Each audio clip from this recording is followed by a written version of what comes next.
देख रहे हैं इन खबर का डिजिटल चैनल और मैं हूं रीमा पराशर। कहते हैं कि जब भी हम कुछ बोलें या कुछ शब्द हमारी जबान से निकलें तो उनको तोल मोल लेना चाहिए, यानी परख लेना चाहिए, क्योंकि एक बार भी आपके मुंह से जो भी चीज निकल जाती है वो तीर निशाने से निकल जाता है तो फिर अर्थ का अनर्थ भी हो सकता है। और ये बात अगर देश की वित्त मंत्री की तरफ से बोली जाए तो आप मान ही सकते हैं कि अर्थ का किस तरह से अनर्थ होता है। जी हाँ, वित्त मंत्री निर्मला सीतारमण ने बयान दिया आर्थिक मंदी को लेकर और खासकर ऑटो सेक्टर में जो मंदी चल रही है उसको लेकर, जिस पर अब काफी बवाल मच गया है। उन्होंने सीधे सीधे कहा कि इस वक्त जो मंदी चल रही है ऑटो सेक्टर में, उसकी वजह ओला और उबर जो लोग ज्यादातर इस्तेमाल कर रहे हैं अब वो है। इसको लेकर बवाल मचना ही था, सोशल मीडिया पर बवाल मचा और तरह तरह से तमाम हलकों में उनके बचाव में भी लोग आए।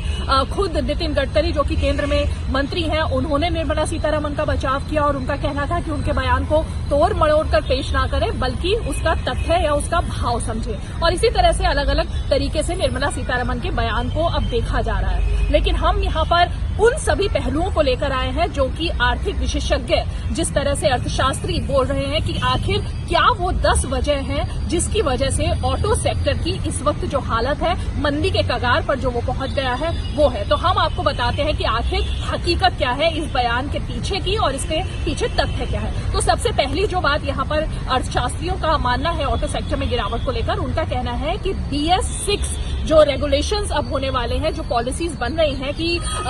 2020 से आपको सिर्फ उन्हीं व्हीकल्स को अब चलाना होगा जो कि BS6 मानदंडों का, मानकों का इस्तेमाल करने वाले होंगे। यानी उसमें तमाम तरीके की चीजें लगी होंगी, उसमें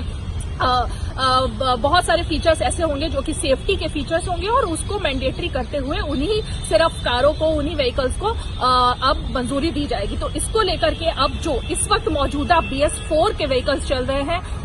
वहां पर आकर के वो बात खड़ी हो जाती है कि आखिर उनका 2020 के बाद क्या होगा। तो सबसे पहली वजह अर्थशास्त्रियों का मानना है कि ये जो तमाम जो गाड़ियां अभी सड़कों पर चल रही हैं उनका भविष्य क्या होगा, इसको लेकर अब सस्पेंस बना हुआ है और इसी वजह से ये मंदी के कगार पर पहुंच गया। दूसरा जो अहम पहलू है वो है कि जिस तरह से फ्यूल प्राइसेस बढ़ रहे हैं और अगर हम इसके डेटा देखें तो 2015 से 19 के बीच 15% तक पेट्रोल के दाम बढ़ चुके हैं। यानी आम आदमी की जेब पर जो बोझ पड़ रहा है पेट्रोल के बढ़ते हुए दामों का, उसका असर ये हो रहा है कि लोग कारें कम खरीद रहे हैं और उनका मानना है कि अब क्योंकि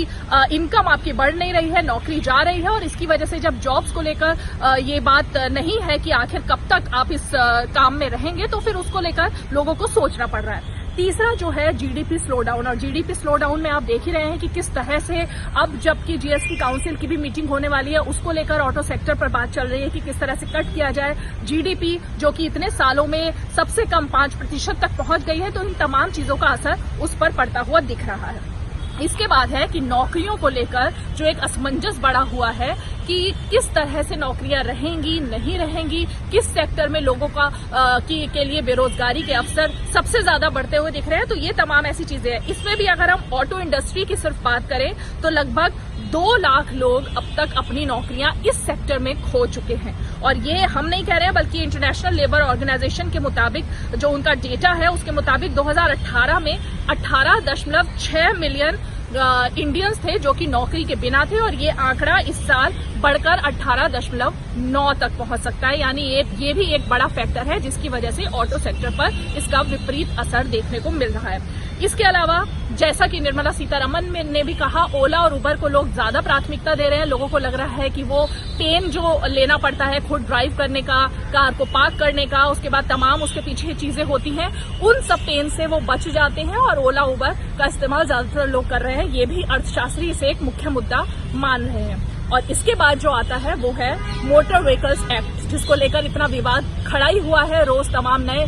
तरीके की खबरें आ रही हैं, हर रोज एक नई स्टोरी देखने को मिलती है, किस तरह लोगों के चालान कट रहे हैं। तो इस वजह से लोग डरे और सहमे हुए हैं। उनका मानना है कि 25,000 30,000 चालान दें और अपनी गाड़ी लेकर जाए, इससे अच्छा है कि गाड़ी घर पर छोड़ के जाए या गाड़ी खरीदे ही नहीं। तो इसका भी एक विपरीत असर ऑटो सेक्टर पर पड़ता हुआ दिखाई दे रहा है। इसके बाद आती हैं कि कार्स जो लगातार महंगी हो रही हैं, कार्स के दाम बढ़ रहे हैं। पिछले 6 महीने की अगर बात की जाए तो बहुत ज्यादा कारों के दाम बढ़े हैं, महंगी हो गई हैं कारें, और इसका असर उनकी प्रोडक्शन पर भी पड़ रहा है और उनकी कैपेसिटी पर भी पड़ रहा है, जो कि लोग खरीदना नहीं चाह रहे हैं। इसके बाद 2 अहम जो पॉइंट हैं, और वो जो अंतिम पॉइंट है उनमें है जैसा कि बजाज ऑटो के जो एमडी हैं उनका भी कहना था कि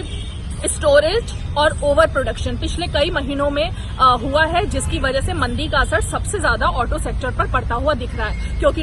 कंपनियों ने गाड़ियां बना के रख ली हैं, लेकिन गाड़ियां बिक नहीं रही हैं क्योंकि लोगों के पास कैश नहीं है, पैसा नहीं है, और इसी वजह से लोग गाड़ियां नहीं खरीद रहे हैं। और जो गाड़ियां स्टोरेज में रखी हुई हैं उन गाड़ियों के खरीदार नहीं है, और इसी की वजह से नौकरियां भी जा रही हैं और ऑटो सेक्टर मंदी की कगार पर पहुंच गया। और अंतिम अगर हम बात करें तो वो है हाई इंश्योरेंस और रजिस्ट्रेशन फीस जो कि देनी पड़ती है, जो पहले 1 साल था अब वो 3 साल हो गया है। तो तमाम जो एक्ट में बदलाव किए गए हैं उसका नकारात्मक प्रभाव हम कहेंगे कि गाड़ियों की बिक्री पर, खरीद पर पड़ रहा है। तो इन सब का लब्बो-लुबाब ये है कि अब ये माना जा रहा है कि जब भी फेस्टिव सीजन होता है उस वक्त एक बहुत अच्छा ऑफर चलता है, यानी लोगों को लगता है कि इस वक्त गाड़ियां खरीदने, जैसे नवरात्र आ रहे हैं, दिवाली आ रही है, उस वक्त लोगों का मानना होता है कि इस वक्त वो